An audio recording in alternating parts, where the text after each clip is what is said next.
Hi, in this lecture we're going to learn all about the mathematical constant E. E, we now know, is this very natural constant that comes up in a lot of physical and biological problems.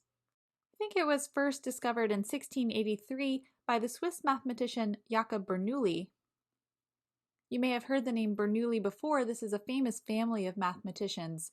Jakob is arguably the most famous, together with his brother Johann, but there were about 10 of them who were making a lot of discoveries in mathematics.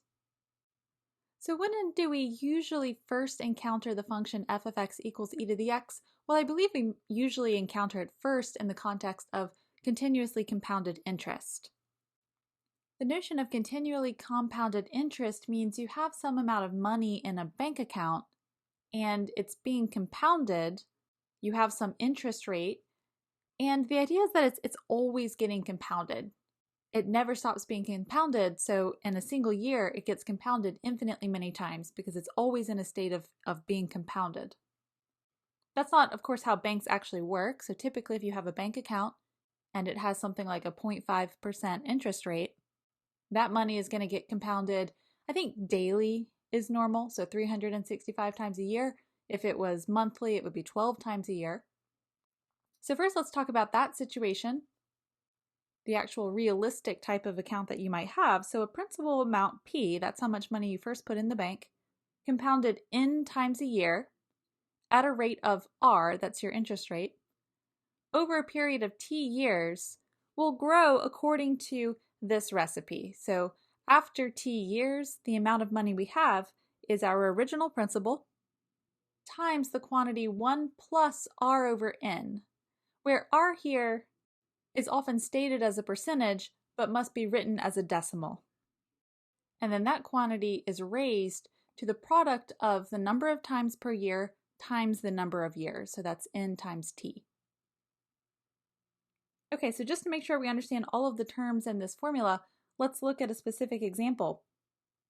If you let a principal amount of $100 grow with an annual interest rate of 2%, compounded monthly, so that's going to be 12 times a year, then after 15 years, the amount of money that you would have in your account is A of 15 equals 100 times 1 plus 0.02, so I converted my interest rate into a decimal, divided by the number of times per year, so divided by 12, to the, well, how many times was it compounded?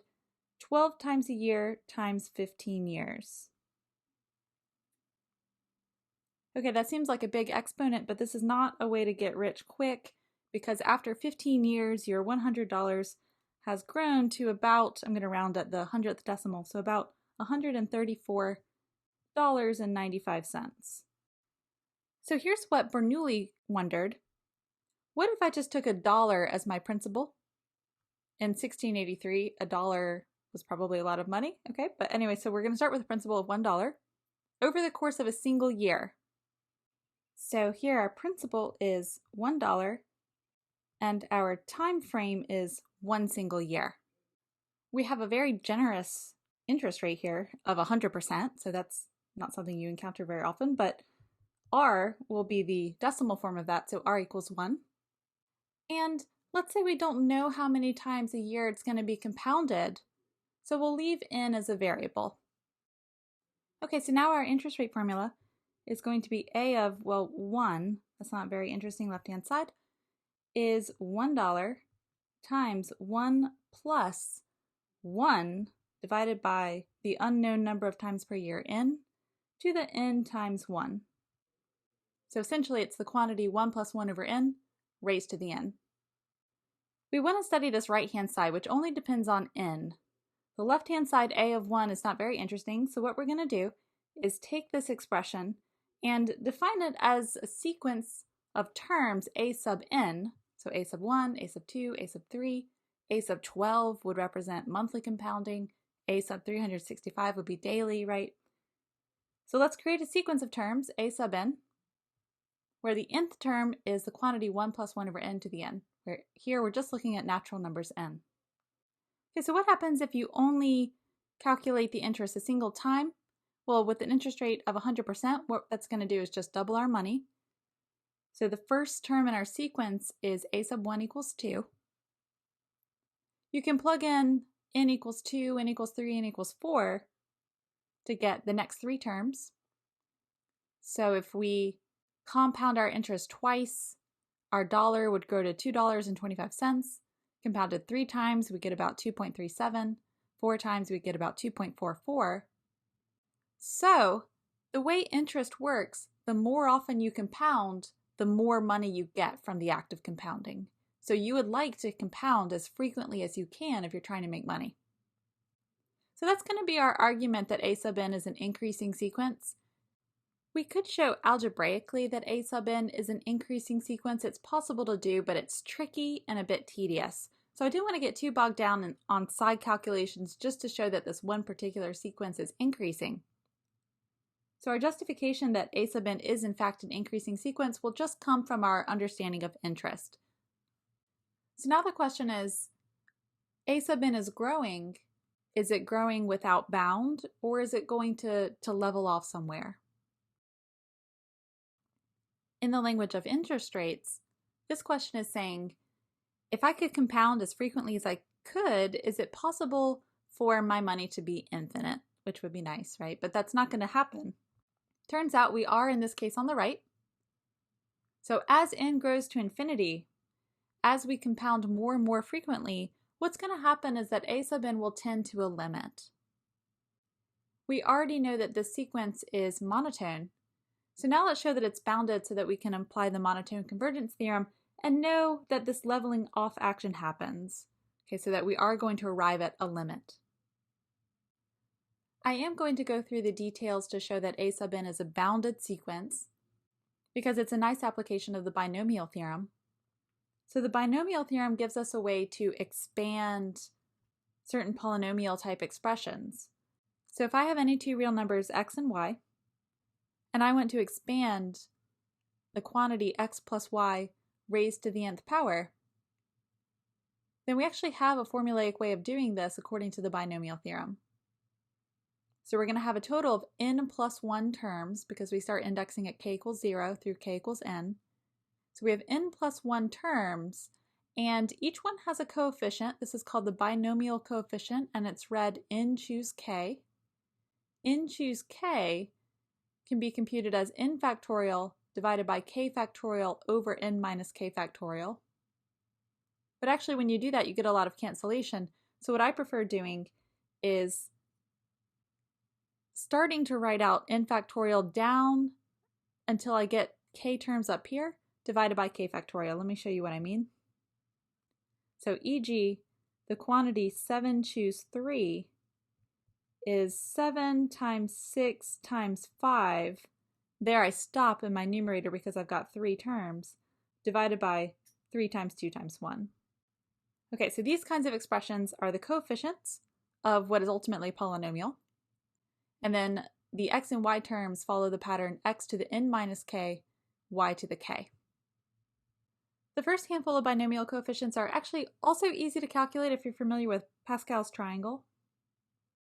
Pascal's triangle, of course, is named after 17th century mathematician, thinker. He did many things, Blaise Pascal.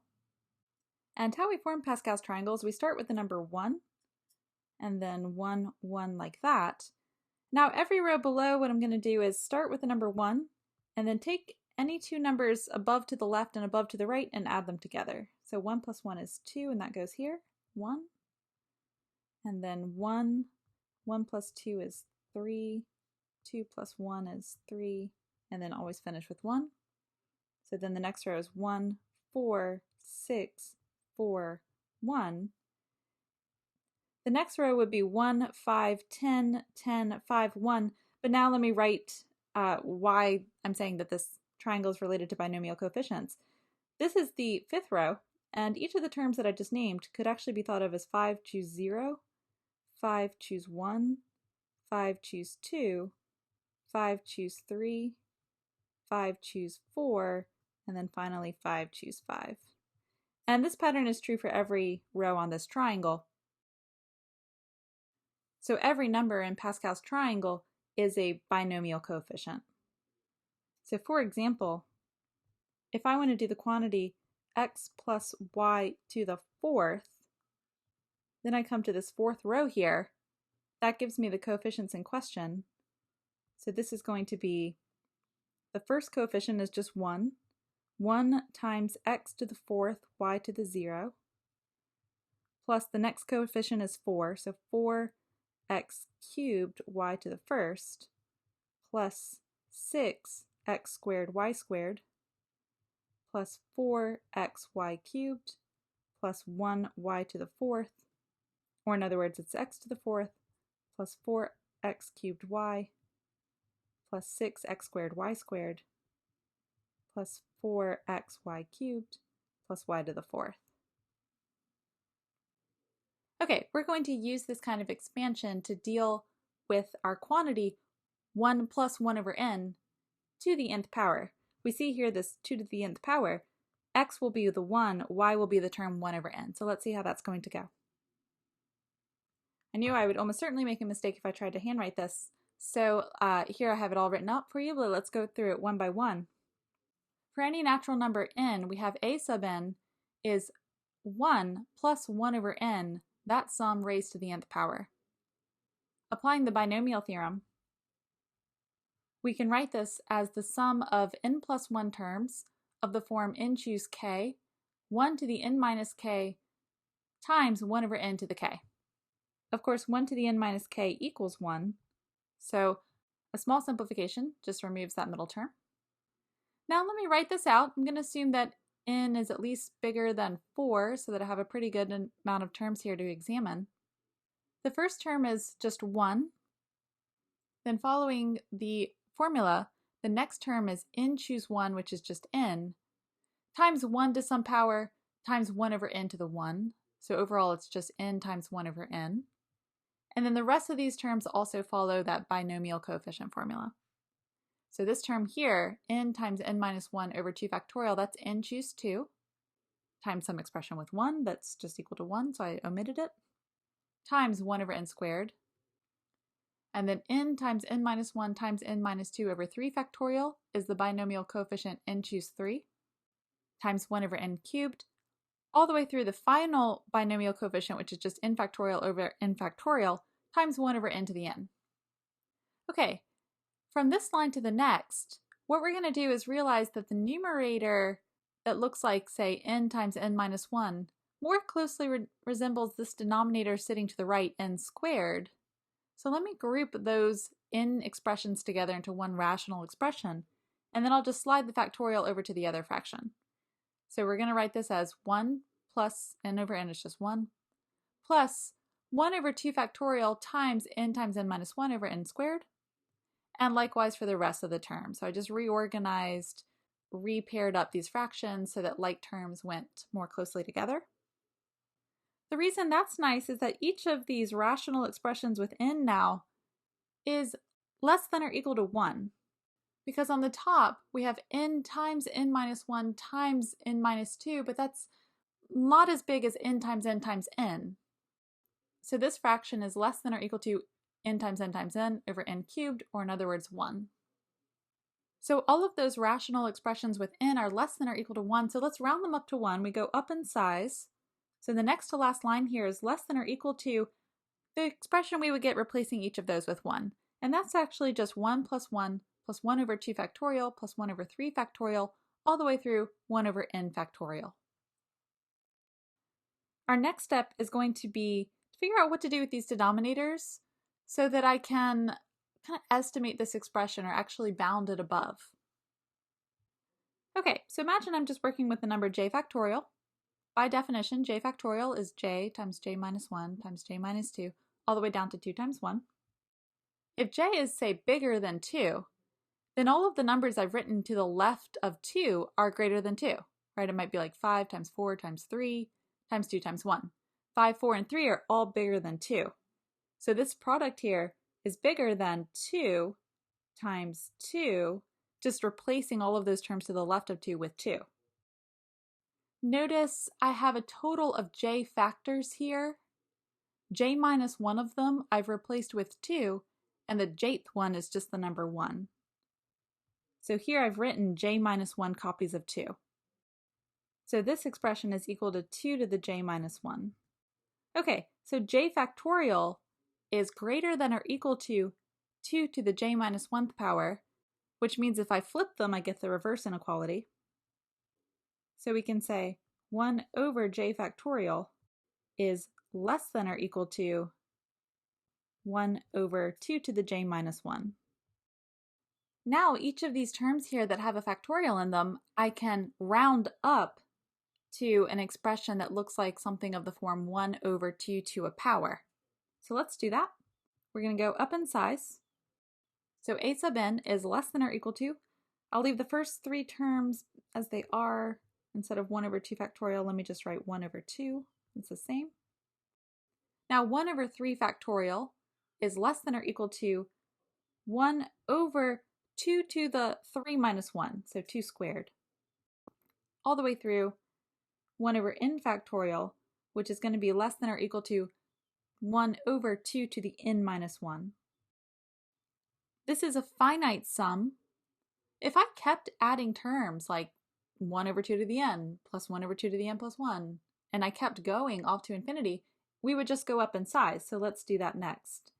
So this is going to be less than or equal to the same thing as what we just did. So 1 plus 1 plus 1 half plus 1 over 2 squared, all the way through 1 plus 2 to the n minus 1. But now let's add more terms. Plus 1 over 2 to the n, plus, and let's just say we added all of the rest of them. So this is now an infinite series. You might recognize, say, this part right here. This looks like an infinite geometric series. So now I'm just going to rewrite that line as 1 plus the sum from k equals 0 to infinity, 1 over 2 to the k. Our base here is a half, so we know that this converges. And it converges to 1 plus first term, 1 over 2 to the 0 is 1. So first term divided by 1 minus the base. Overall, that's 1 plus 2 is 3. You might have forgotten what we were even doing. Go back to the beginning. We were getting an upper bound on a sub n. So now we can say a sub n is less than or equal to 3 for all n. Okay, so let's recap. We've shown that a sub n is a bounded increasing sequence. Boundedness we just did in detail. Increasing, we waved our hands a little bit. Again, you could get into the algebra if you want to, but it's a bit messy.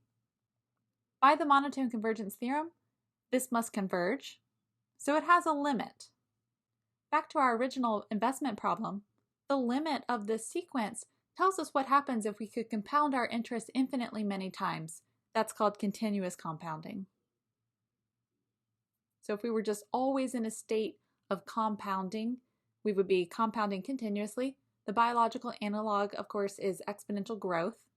So like a population of bacteria doesn't decide to grow 1 time per day. It's kind of always growing, right? So it's the same idea here with compound interest. And this word problem with this $1 invested at a rate of 100% is exactly the problem that Bernoulli tackled. So he kind of went through these details and worked out that this limit existed, that it was about 2.718, etc., etc. We now call that number e, and it's the limit as n goes to infinity of 1 plus 1 over n to the n. If I flip back for a second to our original problem, we said that if you have a principal compounding, that it follows this formula. So this is for discrete compounding, compounding that happens, say, monthly, 12 times a year. How do we take this formula now and adjust it if we were looking at continuous compounding? Well, here's what we do. We would say that a of t, the amount that we have after t years, would be what would happen if we could let that number of times per year n grow to infinity. So a of t will be the limit as n goes to infinity of the formula that we just had. So the principal times 1 plus r over n to the nt. Now I'm going to do a little rearrangement. Note that r over n times 1 over r over 1 over r, so I'm not going to change the fraction, I'm just going to rewrite those terms, turns into 1 over little n divided by r. So I'm going to use that to rewrite the term inside the parentheses. So let's say this is going to turn into limit as n goes to infinity of p times 1 plus, now let's write r over n as 1 divided by n over r. I've adjusted what had n in the denominator to now n over r. I'd like to be able to make the same adjustment to my other copy of little n. So let me write that as n divided by r, but then I have to multiply that by r so that I haven't actually changed anything. So we have n divided by r times t. Now what we're going to do is just change variables. So let's make it capital N, and let capital N be little n divided by r. R is just a number. So as little n goes to infinity, big N goes to infinity, and vice versa. So now I'm going to do a variable change and say that this is equivalent to the limit as capital N goes to infinity of our principal times 1 plus 1 over capital N to the capital N RT. Almost out of room here, but I think I can keep going. I'm just going to kind of shift my brackets around. So this is the limit as n goes to infinity, capital N, p times the quantity 1 plus 1 over n to the capital N, close off that quantity, all to the r times t.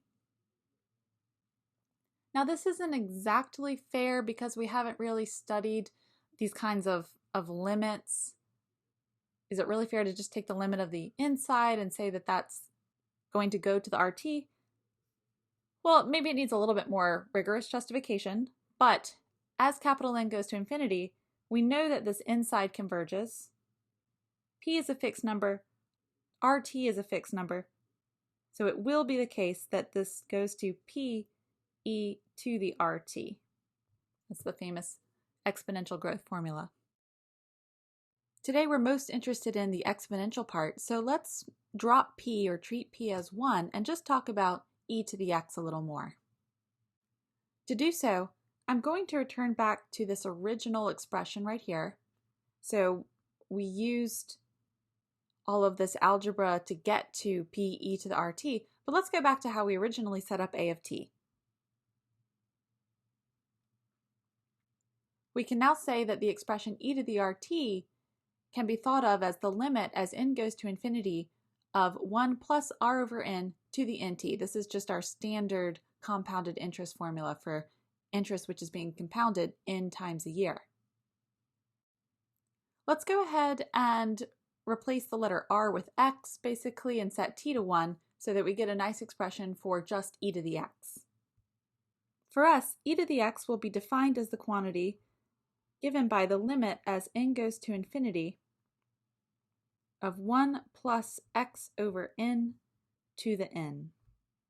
So here, x is your choice of input. It's any real number.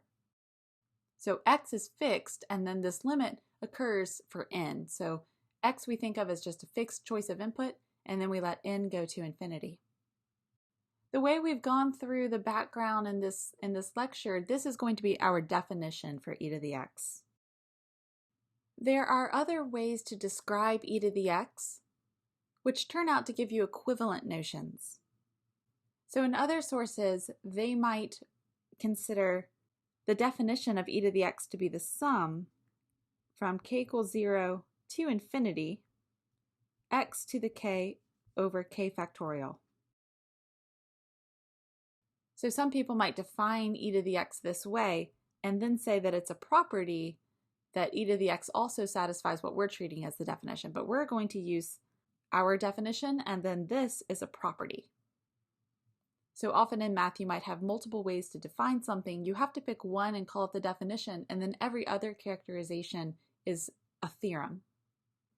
We're not going to prove that this expression is valid. Let me give you a hand-waving explanation for it. So here's kind of an intuitive reasoning that's not exactly correct, and I'll say why it's not exactly correct or why it needs a little bit more precision. So in particular, notice that if I set x equal to 1, then really e to the 1 is just e. So we can think of e as the sum from k equals 0 to infinity, 1 to the k, which is just 1, over k factorial. That expression probably looks familiar because we saw it a few slides ago, so let me flip back. Here at the top we have a calculation which ultimately led to e. And on this penultimate line, notice I have the terms 1 over 2 factorial, 1 over 3 factorial. That's like the 1 over k factorial in the expression that we just wrote down for e, times these rational functions of n. Now if you just looked at any one piece, like this highlighted one here, and then you let n go to infinity, this limit would go to 1. So for any partial sum, if I take any truncated sum and just look at a sum of a finite number of terms, the rational functions of n go to 1 as n goes to infinity. The reason why I'm saying that's not exactly fair is that we're letting n go to infinity, which means that we should also be picking up extra sum terms, right? So as n goes to infinity, this finite sum that we're looking at turns into an infinite sum. So not only are we looking at letting the n go to infinity in each of these terms, but as n goes to infinity, we're picking up more and more terms.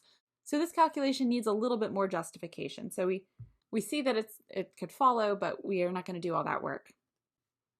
Then the constant e is also the base a, which satisfies the limit as h goes to 0 of the quotient a to the h minus 1 over h equals 1. So what this sentence is saying is if you picked any other number, like a equals 3, this limit would not equal 1. If you pick e, however, it does equal 1. The significance of this expression is that when we want to compute the derivative of e, so we haven't done differentiation yet, but I'm assuming you've seen it before, so let me just remind you what the definition of the derivative would look like for e. We would say d dx of e to the x is going to be the limit as h goes to 0 of e to the x plus h minus e to the x all over h. So this expression would be the difference quotient for e to the x.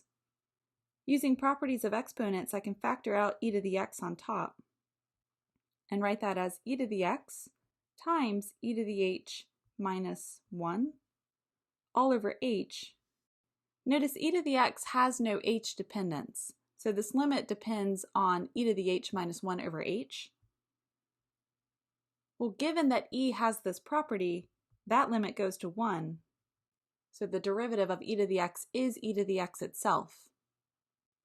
Had we picked a different base a, this wouldn't happen. So for any other choice of base a greater than 0, a not equal to 1, just because that's the constraint we usually put on exponential functions, we would have d dx of a to the x turns out to be a to the x times the natural log of a. This is just a remark on the side. So for any other choice of positive base like 3, if you wanted to compute the derivative of 3 to the x, it would be 3 to the x times the natural log of 3. So this property of e, I think, is the hardest one to start with, but it's possible to say that e is defined to be this special base that has this property and then build off of that. Let's talk a little bit more about e. So we stated a few times that e is an irrational number, like pi and the square root of 2. We've proven that the square root of 2 is irrational. We're not going to prove that pi is irrational. That's much harder to do. But we are going to prove that e is irrational. So when Jakob Bernoulli discovered this now very famous number e, did he know that it had that property? And the answer is probably not. If he did prove it, we don't have a record of that. The first known proof is attributed to Euler in 1737. Euler used a continued fraction approach to show that e is irrational. That's not what we're going to use. We're going to do a proof by contradiction. Joseph Fourier also did a proof by contradiction, but ours will be different from his. So similar to when we proved that the square root of 2 is irrational, to do a proof by contradiction, suppose that e is rational. Then we could write e as a reduced fraction of the form p over q, where we know that neither of those integers is going to be 1. If q were 1, then e would be an integer. The only integer that would make sense based on the bounded monotone sequence that we created that converged to e would be 3, but actually 3 was a strict upper bound. So e is between 2 and 3, but it can't be equal to 3 itself. So q can't be 1 because we know that e is not going to be an integer. And then p can't be 1 because if it were, we'd be looking at a number between 0 and 1, right? So if it was something like 1/7, that would not be big enough. Okay, so neither of those numbers is 1. Turns out it's easier for us to work with 1 over e. So e inverse is 1 over e. That's just going to flip it and have q over p. The reason why that's easier to work with is because e to the negative 1 we can expand using our second characterization for e to the x. So we said e to the x is written as the sum from k equals 0 to infinity of terms x to the k over k factorial. Plug in x equals negative 1, and that's going to look like the sum from k equals 0 to infinity, negative 1 to the k over k factorial. Let's expand the first few terms. When k equals 0, we get negative 1 to the 0, that's 1, over 0 factorial, that's also 1. When k is 1, we get negative 1 to the 1 over 1 factorial, so 1 minus 1,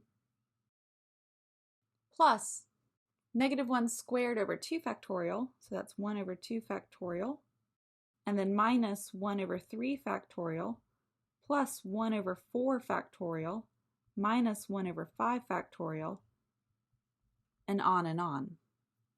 This kind of series where we change signs with every term is called an alternating series. Now what we're going to do is work with the partial sums of this expansion.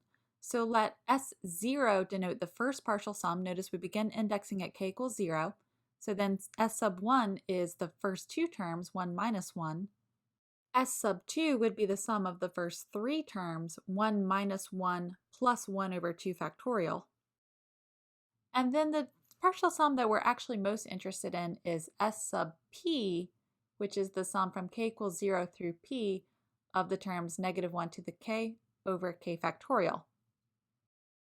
This p here is the same p in our expression p over q, so it's the exact same number. If it turned out that e was 4/3, p would be 4, so we would be interested in S sub 4. Okay, let's look at what these partial sums look like, and here I'm measuring off of 0. So from 0, I'm going to measure up 1 unit, which means that after adding one term to my expansion, I'm at the number 1. Then off of the number 1, I'm going to subtract 1. So what we're going to do here is travel to the right, editing where the previous sum landed with the next term. So when I graph S sub 2, from 0, I'm going to measure up 1 over 2 factorial. Then for S sub 3, I'm going to measure down off of that sum by an amount of 1 over 3 factorial. And then we continue in this way. So I'm going to add back 1 over 4 factorial, then subtract off 1 over 5 factorial. And as you can see, every time we make an adjustment, we're adjusting by a smaller and smaller quantity. This behavior here is honing in on the number 1 over e. Notice if I'm at any of the horizontal bars I drew, those horizontal bars are actually the partial sum. So the first one at height 1 is representing the first partial sum of 1, and then the next bar is at 0 representing the partial sum S1 equals 0. The distance between any horizontal bar and the line 1 over e is smaller than the next drawn vertical bar.